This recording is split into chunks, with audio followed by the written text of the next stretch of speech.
Chapter इसका पढ़ने वाले हैं।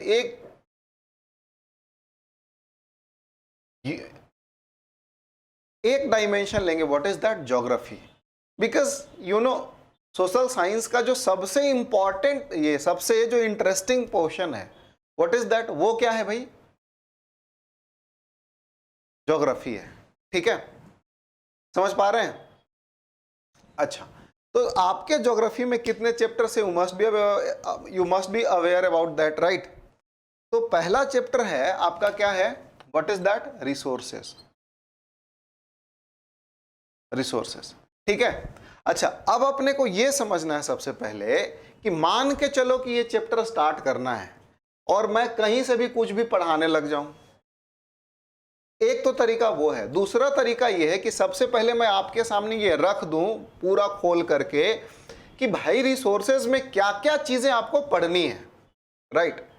तो दूसरे तरीके से अगर हम पढ़ें तो इसको बोलते हैं इंटरैक्टिव लर्निंग।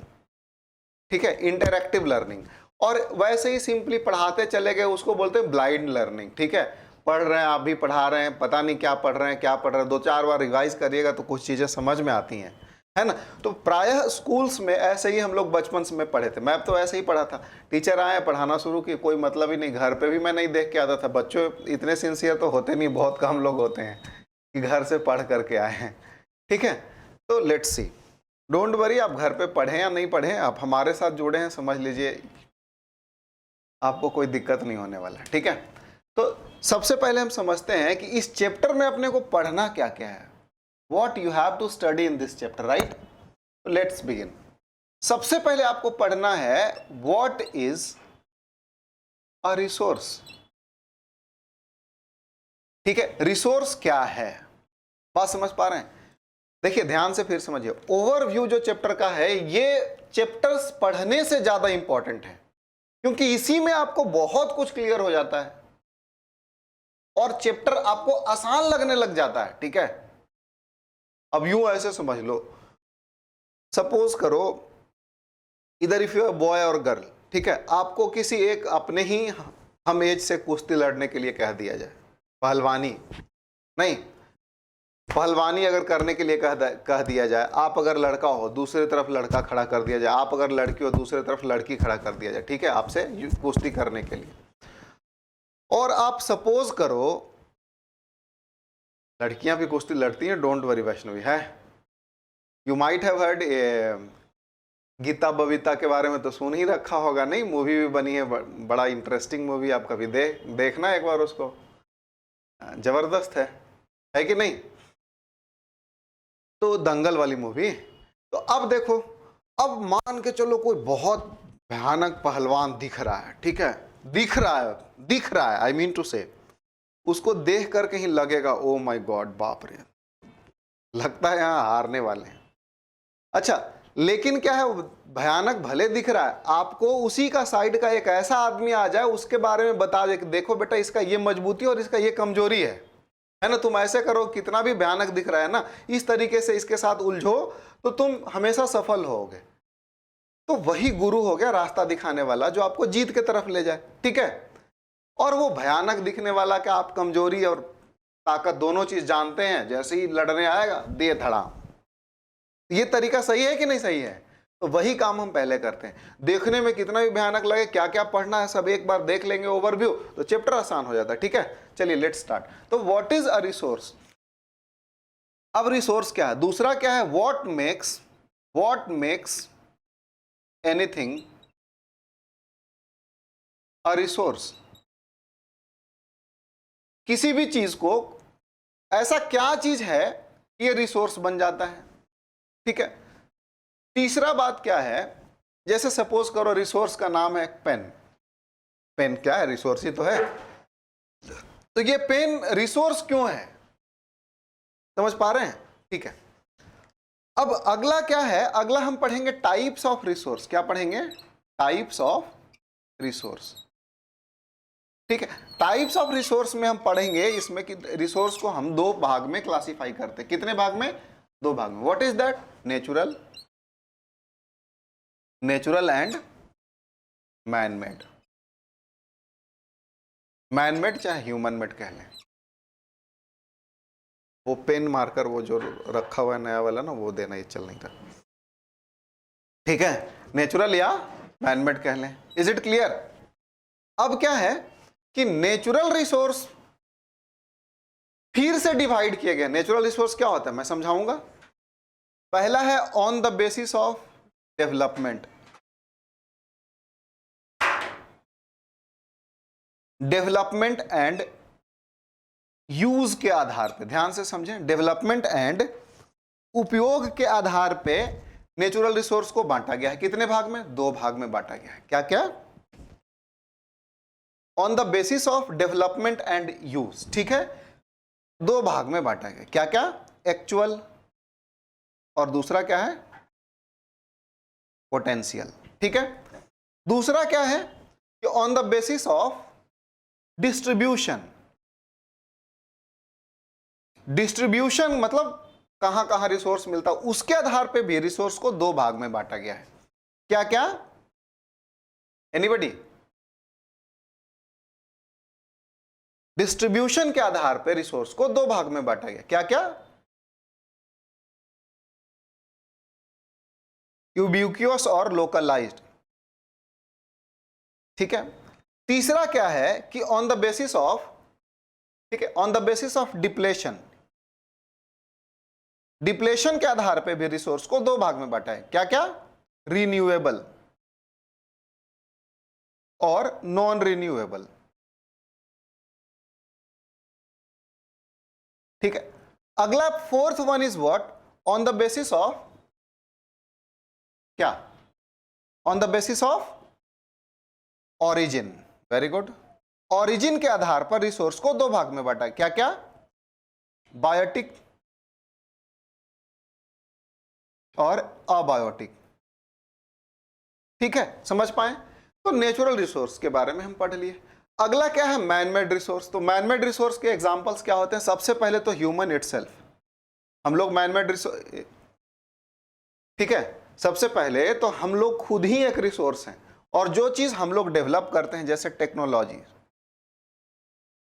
ठीक है, टेक्नोलॉजी जैसे बिल्डिंग्स बनाया इस टेक्नोलॉजी के मदद से, रोड्स बनाया, ये सारे क्या हैं? रिसोर्स हैं। और ह्यूमन को अगर हम तराशते हैं, उसके अंदर स्किल डेवलप करते हैं, तो इसी को बोलते हैं ह्यूमन रिसोर्स डेवलपमेंट। क्या? Human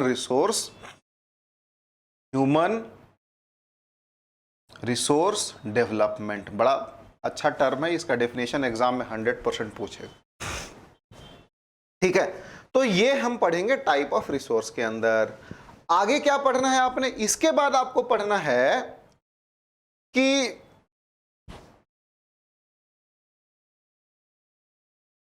conservation of resource. Conservation का मतलब समझते हैं, है ना? Conservation of resource. अब ये जो रिसोर्स है हमारे पास, नेचुरल है, मैनमेड है, इसको हम कंजर्व कैसे करेंगे? ठीक है ना, वेस्ट मतलब नहीं करना। तो कंजर्वेशन में एक पॉइंट पढ़ेंगे, सस्टेनेबल डेवलपमेंट।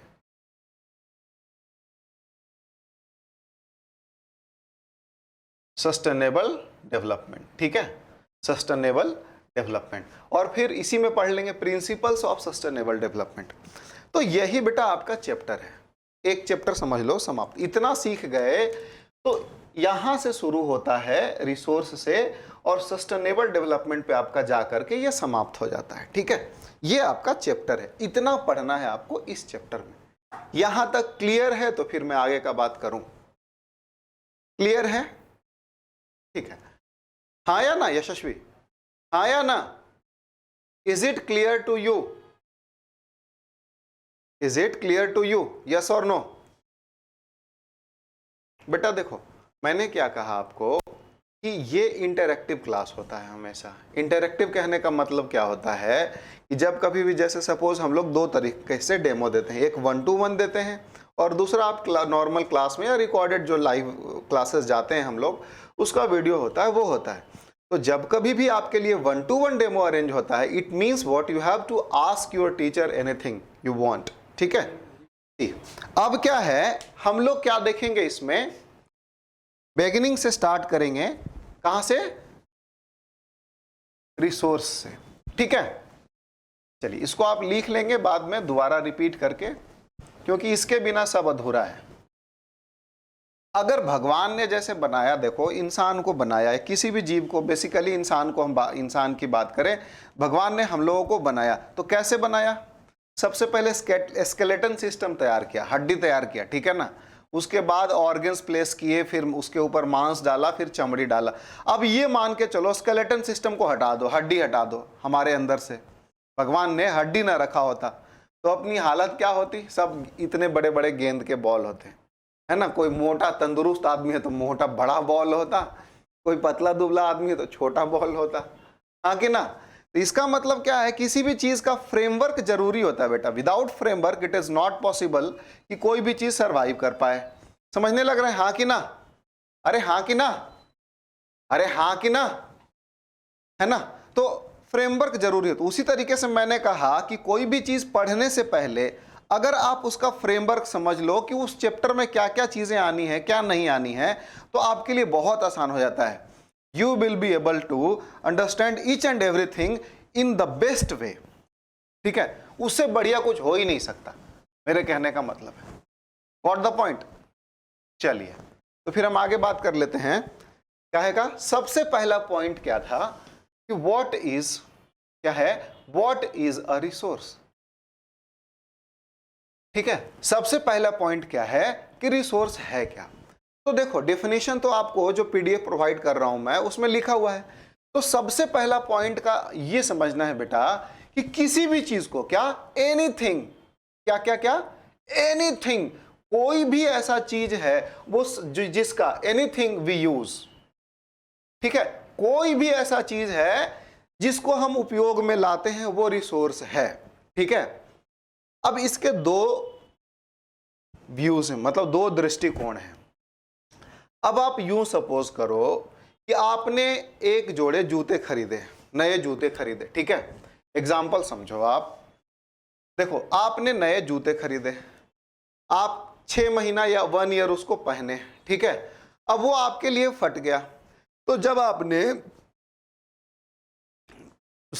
आपने जूते खरीदे तो वो आपके लिए रिसोर्स था, हाँ कि ना? था, गुड। लेकिन अब आपका जूता वो फट गया, आपने उसको फेंक दिया। क्या किया बेटा? You just through the shoes, right. तो अब इसलिए आपने फेंका क्योंकि आपके काम का नहीं था, तो उस समय वो आपके लिए रिसोर्स नहीं था। That is why you through it, right, हाँ कि ना? Right, very good. लेकिन क्या हुआ कि एक स्लम बॉय आता है, ठीक है, रैक पिकर्स जिसको बोलते हैं, बच्चे होते हैं छोटे बड़े सब तरह के, जो कचरा उठाता है, वो आपका जूता कहीं पाया और उसको उठा लिया, और जो जहां पे वो जूते फटे थे उसने उसको स्टिच कर दिया। ठीक है, क्या किया? स्टिच कर दिया, सिलाई किया। सिलाई करने के बाद फेविक्विक का ऐड भी आता है, ऐसा टीवी में देखे हो कि नहीं? मोबाइल जूता सब फेंक देती है एक लड़की, जो उसका फट गया, एक दाई माँ आती है, उसको क्या फेविक्विक से अपना चिपका करके उसी के सामने पहन के आती है एकदम जिट जैट में, और वो लड़की भी ऐड में दिखाता है, मतलब बड़ा आश्चर्यचकित होती है, नहीं? तो लाइक सिमिलरली यहाँ मैं बात कर रहा हूँ, वो जूता जो स्टिच करके स्लम बॉय पहना है वो उसके लिए रिसोर्स है, बट आपके लिए क्या था? वो वेस्टेज हो गया था। अगेन दूसरा एग्जांपल मैं दे रहा हूं। सपोज करो आपने सब्जी खरीदा मार्केट से, मम्मी के, आपकी मम्मी की बात करो, आपकी मॉम सब्जी खरीद करके आई मार्केट से। तो व्हाट हैपेंस, वो सब्जी को पील करेंगी, कट करेंगे, जो इंपॉर्टेंट पार्ट है, राइट, जो आपके लिए एडिबल पार्ट है, your mom cooked that, right, your mom cooked that, made a delicious juicy vegetable, right, and you just ate it, and that was a resource for you, right. लेकिन जो कचड़े बने, peels निकले, वो आप क्या करोगे? आपके लिए तो वेस्टेज है, आपने उसको फेंक दिया। फिर क्या हुआ? नगर निगम वाला आया, वो कचरा इकट्ठा करके ले गया, फिर वो कहीं फेंक दिया, या फिर वो किसी गार्डनर को दे दिया, माली को दे दिया। वो माली ने क्या किया? वो सारा कचरा पील्स को इकट्ठा करके एक डंप में सड़ाया उसको, फिर उससे मैन्योर बनाया। क्या बनाया? खाद। और उस खाद को फिर फूल पत्तियों में, अनाज में, खेतों में डाला, उससे फिर अच्छे अच्छे पौधे ग्रो किए।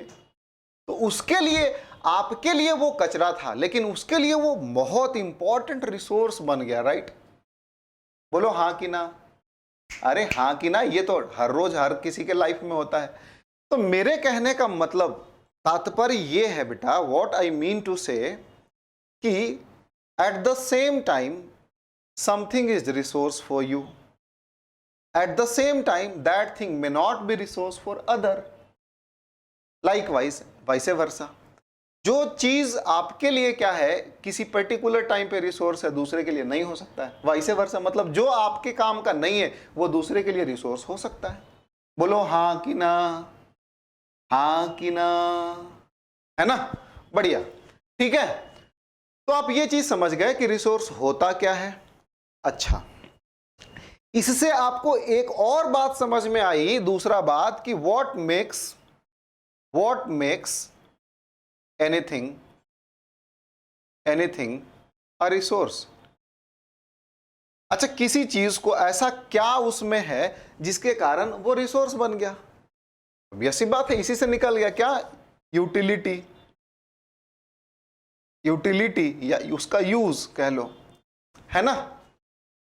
पहले वाले एग्जाम्पल से निकल के आया ना, क्योंकि उसका उपयोगिता आपके लिए था, तब तक आपके लिए रिसोर्स था। अगर उपयोगिता खत्म तो रिसोर्स नहीं होता है। आजकल तो प्रैक्टिकल चल रहा है इसका, देख लो, आप तो अभी बच्चे हो, हाँ कि ना? इस चीज से बचे रहना, प्रैक्टिकल से नहीं। अच्छे ज्ञान सीखो अभी से। बड़े क्लास के बच्चे देखो, उपयोग के लिए दोस्त, गर्लफ्रेंड बॉयफ्रेंड या दोस्त बनाते हैं, उसके बाद फिर क्या होता है? उपयोग खत्म हो जाता है। आपके पास पैसे खत्म हो गए तो दोस्ती खत्म हो गया, फेंक देगा आपको, डंप कर देता है लोग, हाँ कि ना? तो इन सब चीजों से बच के भी रहना है, सोशल ज्ञान भी लेते रहना है, ठीक है? मतलब व्यवहारिक ज्ञान, क्लियर है? पैसे वाली दोस्ती कहीं भी हो, उपयोगिता वाली दोस्ती कहीं भी हो, तो अपने को दोस्ती नहीं रखना उससे, ठीक है? नहीं तो रिसोर्स बना लेगा लोग। Got the point? चलिए, तो what makes anything a resource, क्या है उसका यूटिलिटी, उसका यूज, इसका उपयोगिता जो है, that makes something a resource. Utility, अब इसको बोलेंगे आप लैंग्वेज में, क्वेश्चन आ जाए तो बोलेंगे सर, यूटिलिटी और usability of anything makes that thing a resource, right? Very good. अच्छा, यूटिलिटी किस चीज से आती है? तो यूटिलिटी आती है बेटा वैल्यू से। किस चीज से आती है? वैल्यू। किस चीज से आती है? वैल्यू से। समझ पा रहे हैं? यूटिलिटी किस चीज से आती है? यूज किस चीज का होता है? जिसका वैल्यू हो। अगर वैल्यू नहीं है तो यूज नहीं होगा। बोलो हाँ कि ना? बोलो हाँ कि ना? सॉरी, बोलो हाँ कि ना? अगर किसी चीज का if there is no value there won't be any utility, तो हम कह सकते हैं कि यूटिलिटी और use is directly proportional to what? Value. Math भी आ गया इसमें हाँ कि ना? वेरी गुड, समझ पा रहे हैं? तो what makes anything a resource, तो यूटिलिटी और use of anything makes it a resource, and utility comes from value of anything. Utility कहां से आया है? तो किसी चीज का वैल्यू से आया है। अगर वैल्यू नहीं है तो उसका यूज नहीं होगा, डायरेक्टली प्रोपोर्शनल। क्लियर? बहुत बढ़िया। चलिए, अब अगले टाइप के तरफ, नेक्स्ट पॉइंट की तरफ बढ़ते हैं, that is what? Third point. क्या था थर्ड पॉइंट? क्लियर है ना यहां तक? और ज्यादा अंदर तो नहीं जाना है, ठीक है? थर्ड पॉइंट क्या था अपना? Type of resources. देखो, इसमें पढ़ने को तो बहुत कुछ है बेटा, लेकिन हम लोग कोशिश करेंगे कि आपका जो सिलेबस है ना, स्टेप बाय स्टेप आप चल रहे हैं, जैसे 6th में पढ़े, 7th में पढ़े, 8th में पढ़े, 9th में पढ़ेंगे, 10th में पढ़ेंगे, फिर यही चीज़ें आपने 11th 12th में भी पढ़नी होंगी, 10th में भी पढ़ना है, ठीक है, 9th में भी पढ़ना होगा। तो होता क्या है ना कि स्टेज बाय स्टेज चीज़ें इवॉल्व करेंगी। अब यहाँ पे, अब जैसे सपोज करो क्लास 6ठी के बुक में 6th क्लास में साइंस, ये सोशल साइंस में ही मून के बारे में पढ़ रहे हैं, तो सिर्फ 2 चीज़ें पढ़नी होंगी आपको, फुल मून क्या होता है, न्यू मून क्या होता है। अब आप फेजेस ऑफ मून समझ ही नहीं पाएगा बच्चा। 6th क्लास का बच्चा, कितना प्रेशर दोगे उसको, है कि नहीं? पढ़ाई अगर इंजॉयमेंट की तरह हो तो मज़ा आ जाता है, पढ़ाई अगर बोरिंग लगने लगे तो सजा हो जाता है, नहीं? तो वास्तविकता तो यही है ना बेटा, जीवन किस लिए बना है? मजा लेने के लिए बना है या सजा काटने के लिए बना है? नहीं, जीवन का अर्थ ही है मजा लेना, हाँ कि ना। अब हर जगह मजा लो। अब जो रोंदू टाइप का आदमी होता है ना, उसको जीवन उसका मतलब व्यर्थ है, समझो। कहीं भी रहो, किसी भी परिस्थिति में रहो, मजा लेते रहो, that's it. This is the whole, this is the in fact what we can say conclusion of life.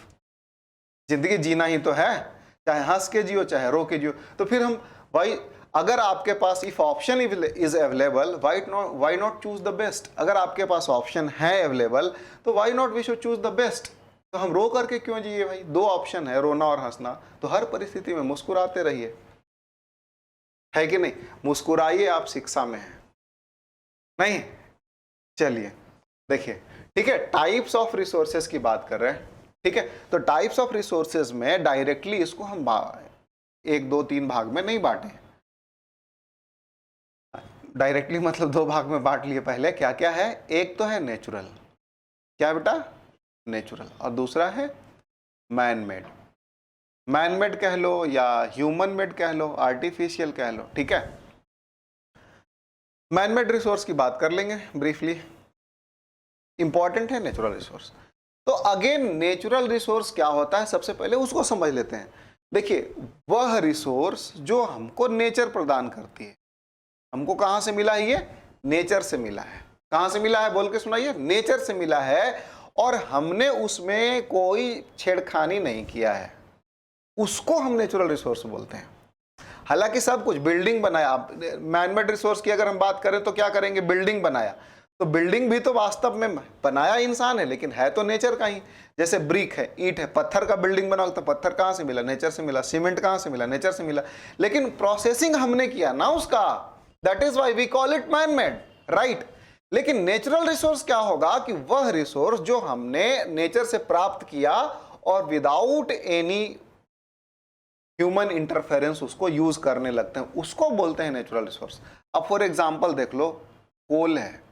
अब कोल अगर मान के चलो धरती से हम निकाले, डायरेक्ट भी जला लो, कोई फर्क नहीं पड़ता, जलेगा ही जलेगा, हाँ कि ना। एयर है, एयर है। अब एयर में क्या करोगे? ऑक्सीजन को अलग, नाइट्रोजन को अलग कर लो, या कुछ भी कर लो, है तो एयर ही ना, है तो वही ना। ऑक्सीजन में कितना ऑक्सीजन अगर O2 है, तो ऐसा थोड़ी कि हम लोग एयर को प्यूरिफाई करके O3 कर देंगे, फिर तो ओजोन बन जाएगा, हाँ कि ना, है ना। तो ये सारी चीजें हैं। वाटर है। अब वाटर में अब तुम क्या करो कि पैकेज ड्रिंकिंग वाटर, इंसान तो इतना खतरनाक हो गया है कि हवा को भी बेच दे रहा है, नहीं? सबसे खतरनाक ये कोल, एयर और वाटर खतरनाक नहीं है। पानी में डूब जाए वो खतरनाक नहीं है, हवा में उड़ जाए वो खतरनाक नहीं है। आज के डेट में कौन खतरनाक हो गया? इंसान खतरनाक हो गया है, हाँ कि ना। सुना ना, कहावत है, क्या है? आदमी आज का जहर से भर गया है। क्या है? आदमी आज का जहर से भर गया है कि विषधरों का वंश भी इससे डर गया है। कल सुनोगे रास्ते पर सांप आदमी के काटने से मर गया है। जस्ट अ जोक, है कि नहीं? तो आदमी खतरनाक हो गया। तो क्या है? नेचुरल में कोल हो गया, एयर हो गया, वाटर हो गया, ये सब नेचर का प्रदान किया हुआ है, राइट। बिल्डिंग हो गए, रोड हो गए, नेचुरल रिसोर्सेज को यूज करके हमने बनाया। We call it man made resource and we call it these things as natural resource. ये ठीक है। तो अब नेचुरल रिसोर्स को भी अलग अलग तरीके से अलग अलग टाइप्स में बांटा गया है, ठीक है। पहला क्या है? देखो, on the basis of development and use. उपयोग और डेवलपमेंट के आधार पर नेचुरल रिसोर्स के 2 भाग हैं। क्या क्या है? एक्चुअल रिसोर्स और पोटेंशियल रिसोर्स। अब इसको समझ लेंगे, आज का क्लास समाप्त करेंगे, ठीक है। On the basis of development and use, resource कितने भाग में बांटे गए हैं बेटा? 2 भाग में बांटे गए। What are those? Actual resource and potential resource. What do you mean by actual resource and what do you mean by potential resource? इसको समझना है। देखिए, एक्चुअल रिसोर्स वह रिसोर्स है जिसका क्वांटिटी हमें पता है, ठीक है, और एबल टू यूज। 2 बातें याद रखनी है इसमें। एक्चुअल रिसोर्स वह रिसोर्स है जिसका क्वांटिटी अपने को पता है और हम उसको अपने उपयोग में ला रहे हैं। एग्जाम्पल की बात करें तो जैसे कोल हो गया, ठीक है, पेट्रोलियम हो गया, ठीक है, कोल, पेट्रोलियम, ये सब एक्चुअल रिसोर्स में आएगा। क्यों? क्योंकि एस्टिमेटेड क्वांटिटी अपने को पता, क्वांटिटी भी पता है और we are able to use them, right? हाँ कि ना? हाँ कि ना? क्विक, ठीक है। तो एक्चुअल रिसोर्स किसको बोलेंगे? Those resources whose quantity is known and we are able to use them, we call this as actual resource.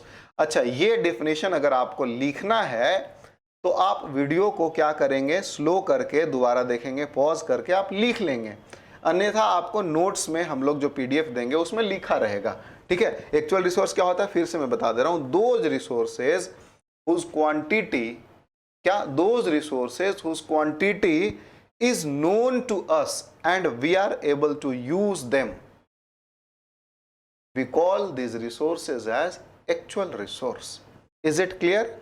ठीक है। Example coal, petroleum. Potential resource में क्या होता है कि दोज रिसोर्सेज, ठीक है, दोज रिसोर्सेज मतलब इसमें हम लोग एनर्जी हार्नेस कर रहे होते हैं।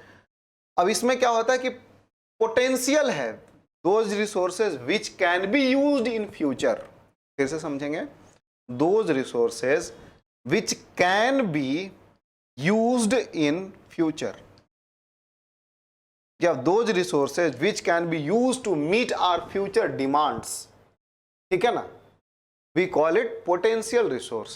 इसके एग्जाम्पल में ऐसे समझो, देखो झारखंड में अगर कोल का फील्ड मिला तो उसको हम यूटिलाइज कर रहे हैं तो ये एक्चुअल रिसोर्स में आ गया। अब मान के चलो यूरेनियम मिला, कहां मिला यूरेनियम? लद्दाख में मिला। कहां मिला? लद्दाख में यूरेनियम मिला, तो उसको हम लोग यूज नहीं कर पा रहे हैं, किसी भी रीजन से यूज नहीं कर पा रहे हैं, तो वहां पोटेंशियल है लेकिन यूज में नहीं है। पोटेंशियल मतलब क्या होता है, समझ पा रहे हैं ना? वहां उसमें क्षमता होता है, मतलब क्षमता है लेकिन क्षमता का हम यूज नहीं कर पा रहे हैं। पहला एग्जाम्पल। दूसरा एग्जाम्पल यूं समझो, देखिए कई एक बार ये प्रपोजल आया होगा, आप जानते होंगे, तो जैसे ट्रेन चलती है, क्या? ट्रेन चलती है ना, टक टक टक टक टक टक टक टक टक। अब ट्रेन चलती है तो आप ये चीज गौर करना, वहां पे प्लेटफॉर्म के किनारे या रेलवे लाइन के किनारे बहुत तेज हवा जनरेट होता है, तो वो हवा ऐसे ही चला जाता है, वेस्ट हो जाता है।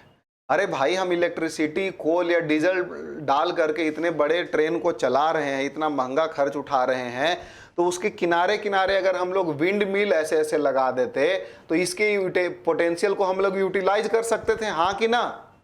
तो उसको बोलते हैं पोटेंशियल है लेकिन यूज में नहीं है ना? पोटेंशियल तो है लेकिन उपयोग में नहीं है, इसीलिए उसका नाम पड़ गया potential resource. Getting the point, है ना? तो uranium found in Ladakh is an example of potential resource. Wind generated by train, running train, is an example of potential resource, ठीक है। Water stored in a dam at height is an example of potential resource. अब किसी नदी में, किसी dam में पानी है लेकिन उससे हम बिजली नहीं प्रोड्यूस कर रहे हैं, तो पोटेंशियल है, उससे किया जा सकता है लेकिन अभी कर नहीं रहे हैं। तो दोनों में फर्क क्या है? ये एक्चुअल, इसको हम लोग यूज में ला रहे हैं, यूज कर रहे हैं, और इसका यूज हम लोग नहीं कर रहे हैं। This is the main difference between actual and potential resource, ठीक है। तो आज हम इतना ही रखेंगे, अगले क्लास में जो आपको ओवरव्यू दिया था उससे आगे कंटिन्यू करेंगे। Is it clear everybody? चलिए फिर मिलते हैं नेक्स्ट क्लास में। आज के लिए बस इतना ही। आप सभी को जय हिंद।